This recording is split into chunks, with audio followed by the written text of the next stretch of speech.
तो दोस्तों एक बार फिर स्वागत है आपका अपने YouTube चैनल यूवी रेज में, और मैं हूं आपके साथ युवराज सिंह यादव एक नई वीडियो के साथ।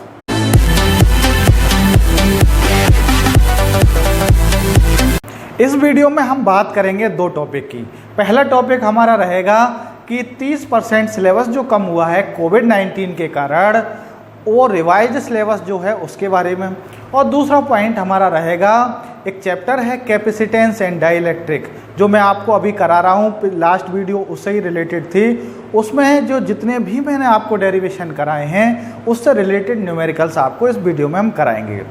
तो अगर आपने हमारा चैनल अभी तक सब्सक्राइब नहीं किया है तो चैनल को सब्सक्राइब करें, लाइक करें और शेयर करें फ्रेंड्स और फैमिली के साथ। तो अब बात करते हैं सबसे पहले रिवाइज्ड सिलेबस की। तो रिवाइज्ड सिलेबस में आप ये समझ लो पहले कि आपका कोई भी चैप्टर कम नहीं हुआ है, लेकिन कुछ टॉपिक हैं वो हटा दिए गए हैं। तो उन जो टॉपिक आपके हटाए गए हैं वो मैं आपको बता देता हूँ। यूनिट 1 है स्थिर वैद्युतिकी, उसका एक टॉपिक है एक समान आवेशित पतले गोलीय कोश के भीतर तथा बाहर वैद्युत क्षेत्र ज्ञात करना गॉस के नियम से, गॉस थ्योरम से। ये हटा दिया गया है। इकाई 2 है, यूनिट 2 है धारा विद्युत, इसका कार्बन प्रतिरोधकों के लिए वर्ण कोड, प्रतिरोधकों का श्रेणी तथा पार्श्व क्रम संयोजन, ये भी हटा दिया गया है। इकाई 3 है आपकी विद्युत धारा का चुंबकीय प्रभाव तथा चुंबकत्व। इसमें क्या क्या हटाया गया ये सुन लो ध्यान से।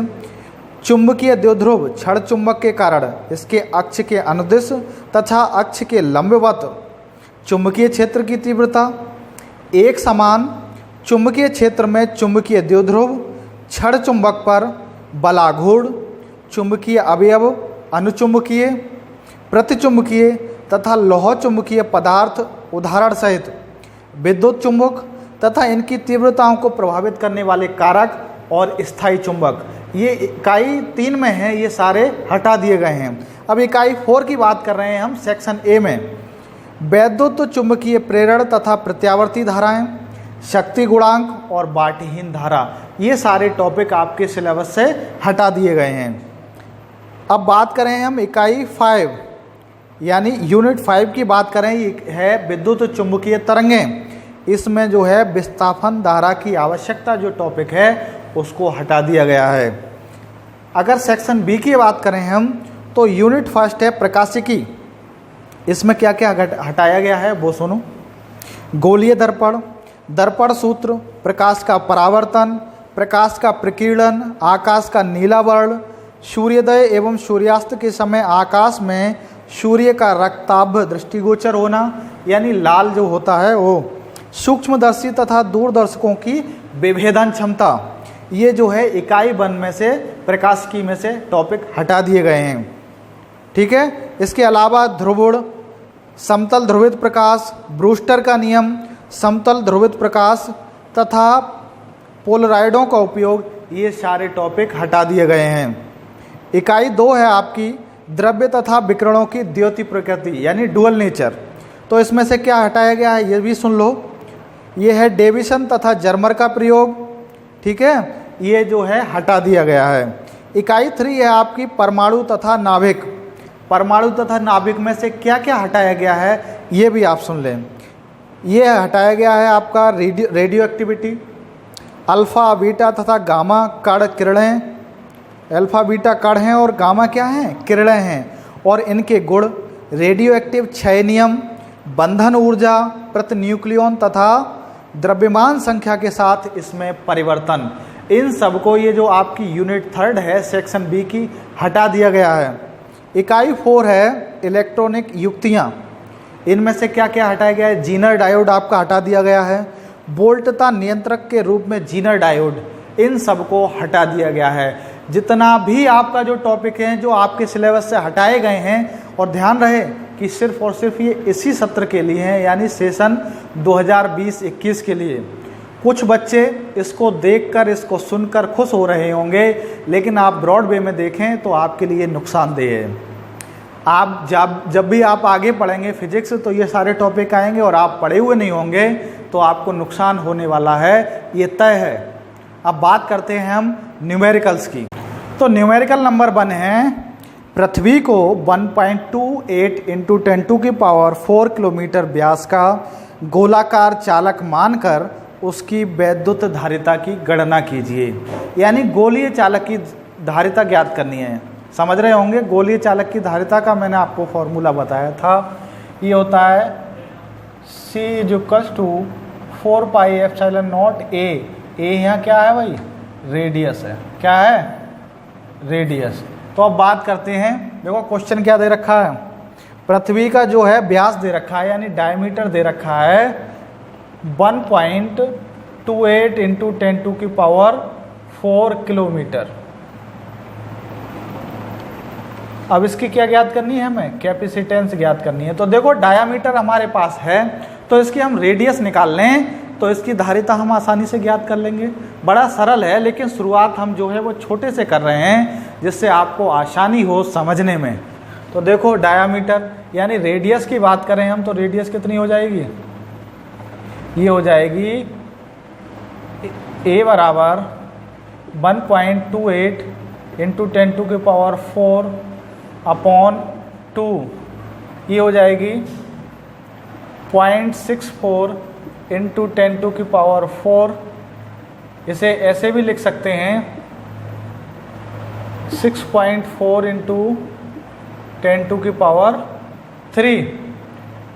ये है किलोमीटर में। अगर मैं इसे मीटर में चेंज करूं तो क्या करूंगा मैं, 10⁻3 से क्या कर देंगे हम, गुणा कर देंगे, मल्टीप्लाई कर देंगे, तो ये किस में आ जाएगी, मीटर में आ जाएगी। तो ये हो जाएगा 6.4 इंटू 10⁶ मीटर। अब बात कर लेते हैं इसकी कैपेसिटेंस की, धारिता की। तो मैंने आपको बताया इसे कैसा माना गया है, गोलाकार, यानी गोलीय चालक की धारिता का फॉर्मूला लगाते हैं। तो ये होता है C = 4πε0 इंटू A।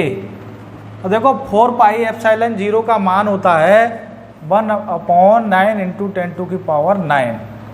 आपने एक चीज़ और सुनी होगी, कूलम्ब्स के लॉ के पढ़ाया था मैंने आपको, उसमें 1/4πε0 बराबर होता है 9 × 10⁹ newton metre square per coulomb square, newton metre square per coulomb square.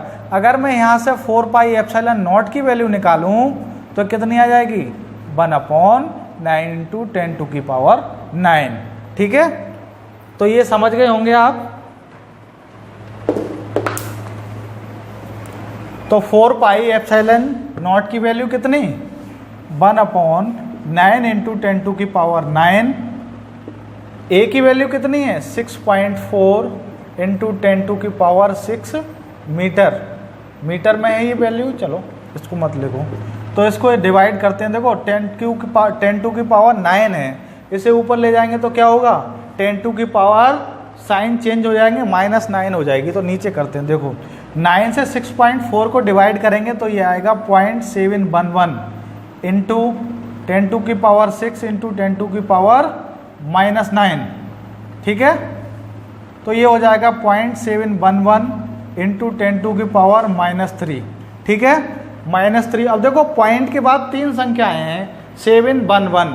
तो इनकी जो संख्याएं हैं, अगर हम इसे दशमलव हटाएंगे, पॉइंट हटाएंगे, तब क्या होगा कि देखो ये हो जाएगा 711 इंटू 10⁻⁻3। तो कितनी संख्याएं हैं दशमलव के बाद, 3। तो 10 की पावर कितना हो जाएगा, गुणा कर देंगे 3 से। ठीक है, तो ये हो जाएगा 711 इंटू 10⁻⁻6। तो ये क्या है भाई, फेरेड में है। ठीक है, कैपेसिटेंस यानी धारिता का जो मात्रक होता है वो क्या होता है, कैपेसिटेंस का मात्रक जो होता है वो होता है फेरेड। तो देखो ये कितना हो जाएगा, C = 711। और देखो 10⁻⁻6 है, इसका मतलब क्या, माइक्रो। ठीक है, तो ये हो जाएगा 711 माइक्रोफेरेड। इसकी धारिता कितनी होगी भाई, 711 माइक्रोफेरेड। अगला न्यूमेरिकल है, पारे की 8 समान गोलीय बूंदें इस प्रकार आवेशित की जाती हैं कि उनमें से प्रत्येक पर 5 वोल्ट का विभव आ जाए। अब यदि इन बूंदों को मिलाकर एक बड़ी बूंद बना दी जाए तो उसका विभव कितना होगा। मान जो 8 छोटी बूंदें हैं उनसे मिलकर एक बड़ी बूंद बनाई जा रही है, उस पर हमें विभव का मान ज्ञात करना है, पोटेंशियल ज्ञात करना है। तो देखो समझो, पहले हमने माना कि हमारी जो छोटी बूंद है, छोटी बूंद जो है, छोटी बूंद की जो रेडियस है वो है स्मॉल आर, तथा बड़ी जो हमारी बूंद है, बड़ी बूंद की जो रेडियस है वो हमने मान ली कैपिटल आर है, कैपिटल आर है। अब देखो 8 जो छोटी छोटी बूंदें हैं उनसे मिलकर एक बड़ी बूंद बन रही है, तो देखो क्या होगा, एक बड़ी बूंद का जो वॉल्यूम होगा यानी आयतन होगा, एक बड़ी बूंद का वॉल्यूम किसके बराबर होगा, 8 छोटी बूंदों के वॉल्यूम के बराबर।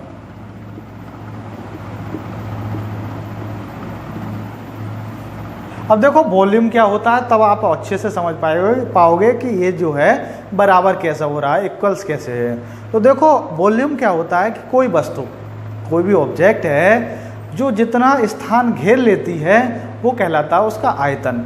तो 8 छोटी बूंदों से ही मिलकर बनी है एक बड़ी बूंद, तो 8 छोटी बूंदों के मिलने से बनी है बड़ी बूंद, तो जितना 8 जो अलग अलग जो बूंदें हैं उनको जोड़ने पर जितना वॉल्यूम होगा उतना होगा एक बड़ी बूंद का वॉल्यूम।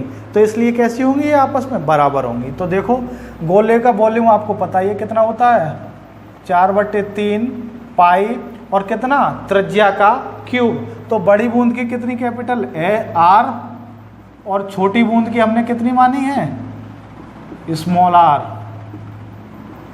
अब देखो 4/3 पाई से 4/3 पाई कैंसिल हो गए, तो ये बचा आर की पावर 3, ये बचा 8 इंटू आर की पावर 3। देखो ये 8 जो है इसको लिख सकते हैं 2 की पावर 3 के रूप में, और आर की पावर 3, आर की पावर 3। यहाँ पर हम जो है पावर्स की जो है तुलना कर देंगे तो क्या निकल कर आएगा, ये आएगा आर बराबर 2r, कैपिटल आर बराबर हो जाएगा 2 इंटू स्मॉल आर। ठीक है, अब बात करते हैं, देखो जो बड़ी बूंद है, सॉरी पहले बात करते हैं हम छोटी बूंद की। छोटी बूंद पर कितनी धारिता है, छोटी बूंद पर धारिता, तो ये C बराबर होता है 4 पाई एप्सिलॉन नॉट R, यानी त्रिज्या स्मॉल r। ठीक है, गोली चालक की धारिता मैंने आपको पढ़ा दी है, तो गोली चालक की धारिता से हमें इसकी धारिता निकालेंगे, कितनी होगी, C बराबर 4 pi epsilon not into R, यानी रेडियस। अब बात करें बड़ी बूंद की, तो बड़ी बूंद पर जो धारिता होगी वो कितनी होगी, देखो भैया वो होगी 4 पाई एप्सिलॉन 0 इंटू R, तो इसे लिख सकते हैं 4 pi epsilon not into 2R। R की वैल्यू कितनी है भाई, 2R। अब बात करें इस पर छोटी बूंद पर चार्ज की, यानी आवेश की, तो देखो आवेश Q बराबर C इंटू बी। अब देखो, तो देखो Q बराबर कितना है, ये CB। अब देखो यहाँ से छोटी बूंद पर कितनी है धारिता, वो लगा देते हैं 4 पाई एप्सिलॉन 0 इंटू R, और देखो प्रत्येक पर कितने वोल्ट का विभव है, 5 वोल्ट का। कितने वोल्ट का है भाई, 5।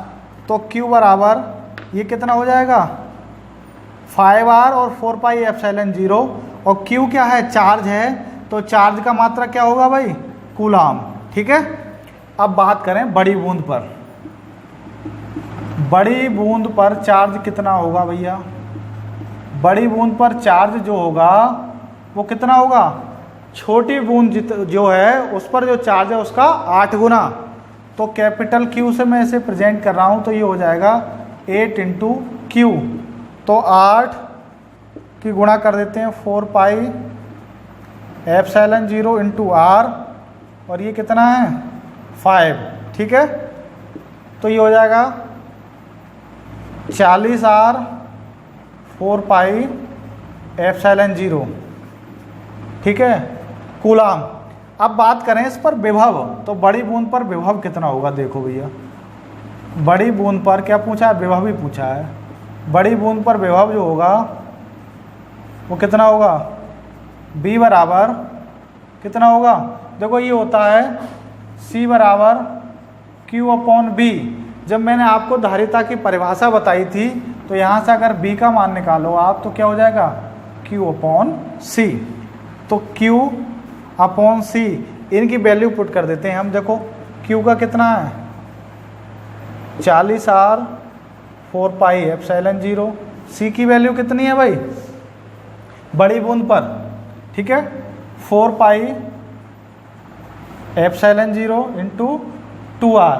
देखो 4πε0 से 4πε0 खत्म, R से R और 2 से 40 को आप डिवाइड करेंगे तो कितना आएगा 20। तो B बराबर हो जाएगा ये 20 वोल्ट।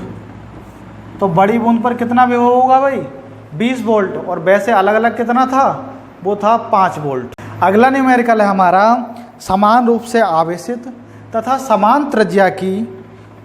समान त्रिज्या वाली जल की 64 बूंदें मिलकर एक बड़ी बूंद बनाती हैं। बड़ी बूंद के लिए हमें क्या क्या ज्ञात करना है, पहला त्रिज्या, दूसरा विभव तथा तीसरा जो है स्थितिज ऊर्जा के मान एक छोटी बूंद जो है उसकी तुलना में कितने कितने होंगे, यानी तुलना करके हमें बताना है। तो हमने लेट कर लिया भाई, लेट कर लिया। बड़ी बूंद की रेडियस हमने मान ली, बड़ी बूंद की रेडियस कैपिटल R तथा जो छोटी बूंद है हमारी, छोटी बूंद की रेडियस जो है वो हमने मान ली स्मॉल r है। कितनी है भाई स्मॉल r है। तो देखो इस बोर्ड को मैं दो भागों में डिवाइड कर देता हूँ। तो अब बात करते हैं, देखो ये जो छोटी बूंद है और बड़ी बूंद जो है उनकी रेडियस हमने क्या मान ली, छोटी की स्मॉल r और बड़ी की हमने मान ली कैपिटल R। तो देखो छोटी छोटी बड़ी जो 64 बूंदें हैं उनसे मिलकर बनती है एक बड़ी बूंद, यानी 64 बूंदों का जो वॉल्यूम होगा वो होगा एक बड़ी जो बूंद है उसके वॉल्यूम के बराबर। तो एक बड़ी बूंद का आयतन बराबर होगा कितने 64 छोटी बूंदों की का आयतन जितना होगा उसके बराबर होगा, ठीक है। तो देखो ये हो जाएगा 4/3 पाई कैपिटल R क्यूब, ये हो जाएगा 64 into 4/3 pi small r cube. तो देखो 4/3 पाई से 4/3 पाई जो है वो कैंसिल हो गया, तो ये बचा r की पावर 3। 64 को हम लिख सकते हैं 4 की पावर 3। 4 की पावर 3 कैसे, 4 चौक 16, 16 चौका 64, यानी इसका घन कितना होगा 64 होगा, 4 का घन 64, ठीक है। ये हो गया r की पावर क्यूब। अगर घातों की हम तुलना करें तो ये निकल के आएगा r बराबर कितना 4r। उन्होंने बताया था कि तुलना करके आपको बतानी है, तो जो बड़ी बूंद की जो रेडियस होगी वो छोटी बूंद की तुलना में कितनी होगी 4 गुनी होगी। कितनी होगी भाई 4 गुनी। तो पहली बात तो ये। अब दूसरा जो पॉइंट पूछा है इन्होंने वो पूछा है विभव, ठीक है। विभव हमने मान लिया, माना प्रत्येक 64 छोटी बूंदों पर जो चार्ज है वो कितना है Q तथा कैपेसिटेंस जो है यानी धारिता जो है वो है C। तब B कितना होगा भाई, विभव कितना होगा Q/C, Q/C। अब देखो Q, अब C देखो गोलीय चालक की धारिता कितनी होती है भाई 4πε0 इंटू, अब जब बात हो रही है छोटी बूंदों की तो इसकी रेडियस कितनी है स्मॉल r। देखो बड़ी बूंद पर विभव जो होगा वो कितना होगा, बड़ी बूंद पर विभव इसे हमने शो कर लिया B डैश से, तो ये होगा 64 इंटू Q/C, ठीक है। तो 64, तो ये देखो बी डैश बराबर ये हो जाएगा 64 क्यू और सी कितना 4 पाई एप्सिलॉन 0 इंटू, अब देखो आर इसकी बड़ी बूंद की कितनी है भाई, कैपिटल आर है और वो किसके बराबर है 4R के बराबर है। ठीक है, कैपिटल आर के बराबर हमने कितने लिख ली 4R। गोलीय चालक की धारिता होती है 4 पाई एप्सिलॉन 0 इंटू जो रेडियस है वो। ठीक है, तो ये हो जाएगा 64 इंटू, अब देखो Q अपॉन 4 पाई एप्सिलॉन 0 और R ये किसके बराबर है, देखो भैया B के बराबर है, तो इसकी जगह हम क्या लिख सकते हैं B, और नीचे क्या बचा 4, तो 16 चौका कितने होते हैं 64, तो B डैश बराबर ही हो जाएगा 16 वोल्ट। तो देखो बड़ी बूंद पर जो वोल्ट होगा यानी विभव जो होगा वो कितने वोल्ट होगा 16 वोल्ट होगा, यानी 16 गुना होगा छोटी बूंद के। तीसरी बात करते हैं हम, तीसरा इसमें पूछा स्थितिज ऊर्जा, क्या पूछिए भाई स्थितिज ऊर्जा यानी पोटेंशियल एनर्जी।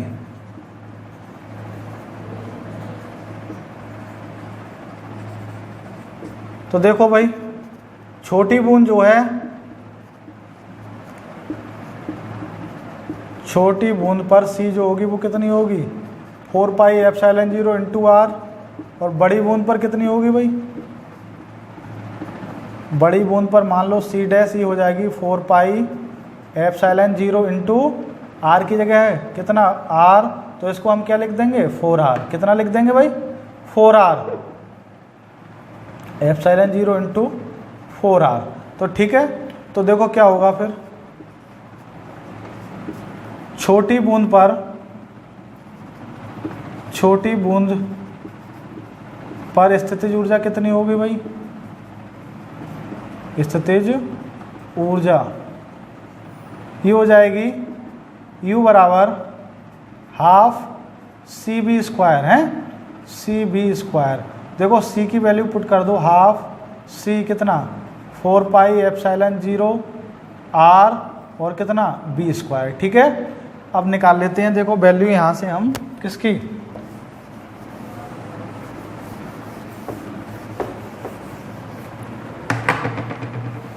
अब देखो बड़ी बूंद पर स्थितिज ऊर्जा कितनी होगी, बड़ी बूंद पर स्थितिज ऊर्जा,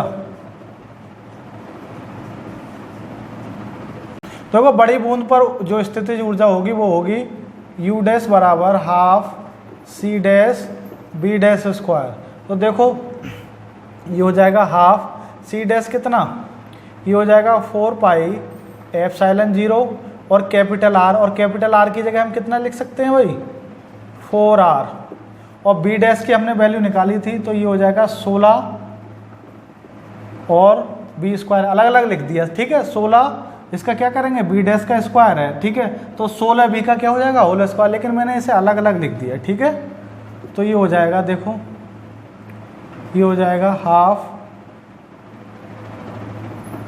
अब ये है देखो 4 पाई एप्सिलॉन 0 इंटू R और कितना B स्क्वायर, इसकी जगह मैं क्या लिख सकता हूँ U, तो देखो 16 इंटू 16 इंटू 4, अब ये कितना, ये बचा 4 पाई एप्सिलॉन 0 R और B स्क्वायर, ये किसके बराबर है भाई, यहाँ से U के बराबर है। ठीक है, तो 2 दूनी 4, 16 16 की गुणा करेंगे 2 से, तो ये आ जाएगा 1024, और U डैश की वैल्यू कितनी है 1024 U, यानी जो बड़ी बूंद होगी उसकी स्थितिज ऊर्जा छोटी बूंद की तुलना में कितनी होगी 1024 गुना होगी। तो देखो कितना मान आया यहाँ पर स्थितिज ऊर्जा का 1024 U। ठीक है, अगला न्यूमेरिकल है, धातु के दो गोलों की त्रिज्याएं 18 सेंटीमीटर तथा 27 सेंटीमीटर हैं, प्रत्येक को 75 माइक्रोकूलम आवेश दिया गया है, चालक द्वारा दोनों गोलों को जोड़ने पर उभयनिष्ठ विभव का मान ज्ञात कीजिए, यानी हमें कॉमन पोटेंशियल का मान ज्ञात करना है। तो देखो ये दे रखा है पहले गोले की रेडियस दे रखी है, वो दे रखी है 18 सेंटीमीटर या यूँ कहें 0.18 मीटर। ठीक है, और जो दूसरा गोला है दूसरे गोले की रेडियस जो दे रखी है वो दे रखी है 27 सेंटीमीटर, यानी 27 सेंटीमीटर या 0.27 मीटर, 0.27 मीटर। तो देखो पहले गोले की धारिता कितनी होगी, देखो कैपेसिटेंस, पहले गोले की धारिता तो ये होगी C बराबर 4 pi epsilon not into radius कितनी 0.18। अब देखो 1/4 पाई एप्सिलॉन ये 4 पाई एप्सिलॉन नॉट का मान कितना है 1/9 इंटू 10⁻⁹। ठीक है, अब ये हुआ 0.18 से इसकी क्या करेंगे मल्टीप्लाई करेंगे तो ये निकल के आएगा 2 इंटू 10⁻⁻11 फेरेड। अब दूसरे गोले की, दूसरे गोले की धारिता, अब देखो धारिता दूसरे गोले की कितनी हो जाएगी 1 इंटू 9 टू 2 की पावर 10 टू की पावर कितनी 9 और कितनी इसकी रेडियस है 0.27, ये हो जाएगी 3 इंटू 10 टू की पावर -11 फेरेड। ठीक है, अब देखो प्रत्येक गोले पर उन्होंने दे रखा है कि कितना वो कुल चार्ज है 75 माइक्रोकूलाम, तो Q1 और Q2 पर कितना समान चार्ज है, कितना है 75 माइक्रोकूलाम, इसे कहें 75 इंटू 10 टू की पावर -6। तब क्या होगा देखो कॉमन पोटेंशियल कितना होगा, देखो कॉमन पोटेंशियल यानी उभयनिष्ठ विभव वो होगा B बराबर, ये हो जाएगा देखो Q1 plus Q2 upon C1 plus C2। इनकी वैल्यू पुट कर देते हैं, देखो 75 गुणा 10 की पावर -6 प्लस 75 गुणा 10 की पावर -6 और C1 और C2 की वैल्यू पुट कर देते हैं हम, ये कितनी है 2 इंटू 10 टू की पावर -11 प्लस 3 इंटू 10 टू की पावर -11। अब देखो इसे कैलकुलेट कर लेते हैं, 75 कितने हो गए भाई 150 इंटू 10 टू की पावर -6 और ये कितने हो गए 2 और 3 5 गुणा 10 की पावर -11। अब देखो 5 × 15 ये हो गए 30। अब देखो यहाँ कर लेते हैं इसे, इधर देखो भाई ये हो जाएगा B बराबर, ये तो ऊपर हो गए 30 10 टू की पावर -6 और ऊपर ये ले जाएंगे तो ये हो जाएगी 10 टू की पावर 11। तो कितना हो जाएगा ये देखो 30 गुणा 10 की पावर 5।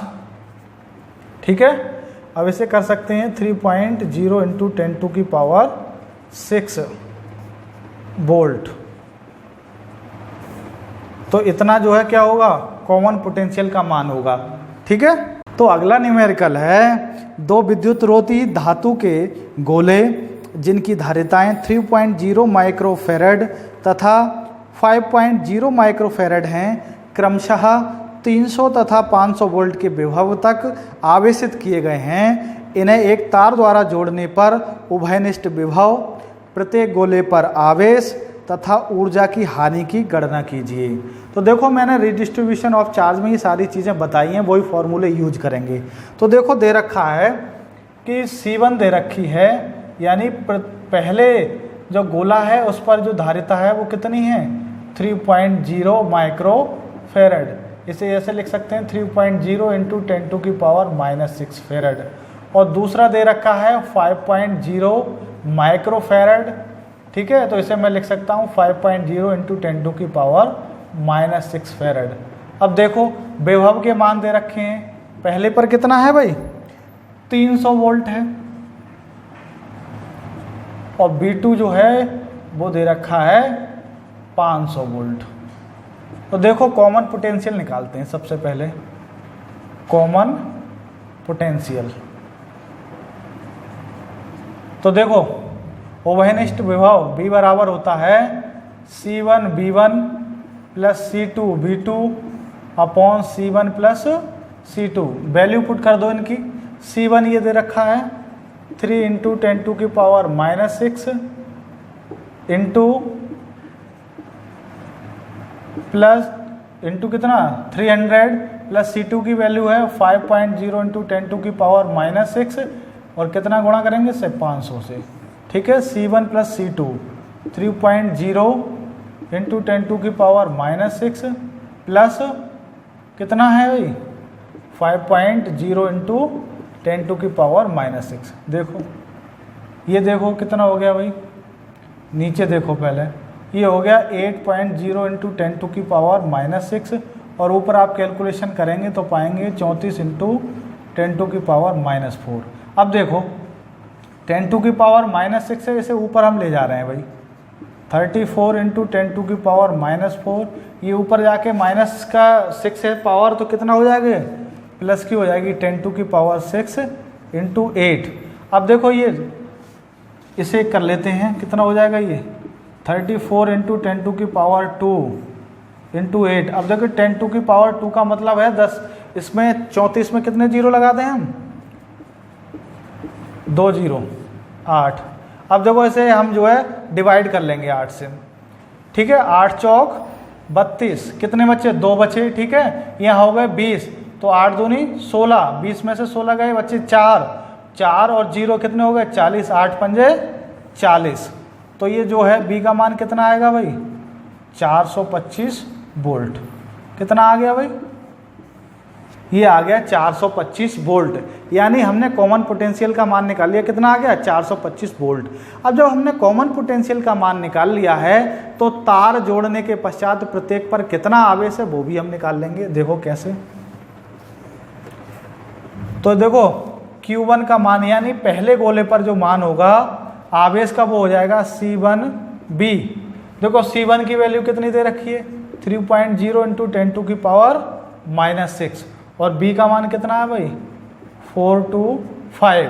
अब देखो 425 ये दे रखे हैं, इनको अब मुझे 3 से क्या करना है गुणा करनी है। 5 तियाँ 15, 1 3 दूनी 6 और 1 7, 4 तियाँ 12, तो ये हो गए 1275। कितने हो गए भाई 1275 इंटू 10⁻⁻6। अब देखो ये क्या है चार्ज है तो इसकी क्या यूनिट होगी कूलाम। अब 10⁻⁻6 इसका मतलब होता है माइक्रो, तो ये हो जाएगा 1275 माइक्रो कूलाम। यानी पहले गोले पर कितना चार्ज हो जाएगा भाई, जोड़ दें तार से तब ये हो जाएगा 1275 माइक्रो कूलाम। और Q2 यानी दूसरे गोले पर चार्ज कितना होगा, ये होगा C2B। C2 की वैल्यू पुट कर देते हैं हम, कितनी है वो है 5.0 इंटू 10⁻⁻6। इसे हमें किससे गुणा करना है भाई, B का मान कितना था 425। अब देखो 425 को हमें किससे गुणा करनी है 5 से करनी है, ठीक है। 5 पंजे 25, 2 5 दूनी 10, ठीक है। 5 पंजे 25, हासिल कितने लगे 2, 5 दूनी 10 और 2 12, 1 4 पंजे 20 और 1 21, यानी 2125 गुणा 10 के ऊपर -6 पावर, ये क्या होगा भाई कूलाम चार्ज होगा। अब 10 की पावर -6 इसका मतलब क्या होगा 2125 माइक्रो कूलाम चार्ज होगा, ठीक है। Q2 यानी पहले जो गोला है उस पर कितना होगा 1275 माइक्रो कूलाम चार्ज होगा और दूसरा गोला जो है उस पर तार को जोड़ने के बाद जो चार्ज होगा वो होगा 2125 माइक्रो कूलाम। अब हम बात करेंगे ऊर्जा की हानि कितनी हुई, ये जो कार्य किया गया उसमें हानि कितनी हुई। देखो हानि निकालने के लिए क्या करेंगे, जब तार को हमने नहीं जोड़ा है उससे पहले हम पूरी एनर्जी निकाल लेंगे स्थितिज ऊर्जा का मान, और जब हम तार से हमने जोड़ दिया उसके बाद जो स्थितिज ऊर्जा का मान है उन दोनों का अंतर जो होगा वो क्या होगा, वो ऊर्जा की हानि के बराबर। अब देखो हम निकालेंगे एनर्जी लॉस। तो देखो तार से पूर्व, तार जब हमने जोड़ा नहीं है तब देखो तार जोड़ने से पूर्व पोटेंशियल एनर्जी अलग अलग निकाल लेंगे दोनों गोलों की। पहले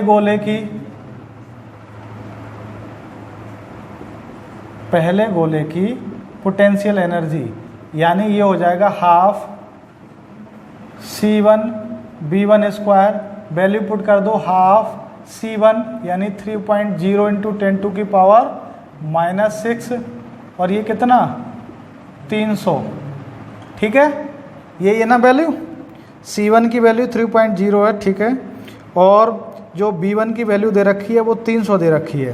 तो इनकी जब कैलकुलेशन आप करेंगे तो ये आएगा 135 गुणा 10 की पावर -3 जूल। ठीक है, ऊर्जा की जो वो यूनिट होती है वो क्या होती है? जूल। अब देखो दूसरे गोले की पोटेंशियल एनर्जी वो होगी half C2V2 square. Half C2 की वैल्यू कितनी है? 5.0 इंटू 10 की पावर -6 और B2 की वैल्यू कितनी है भाई? B2 की वैल्यू कितनी दे रखी है? 500 दे रखी है। 500 ही है ना? 500, हाँ 500 का स्क्वायर। ठीक है, तो ये देखो इसकी कैलकुलेशन आप करेंगे तो ये आएगी 625 गुणा 10 की पावर -3 जूल।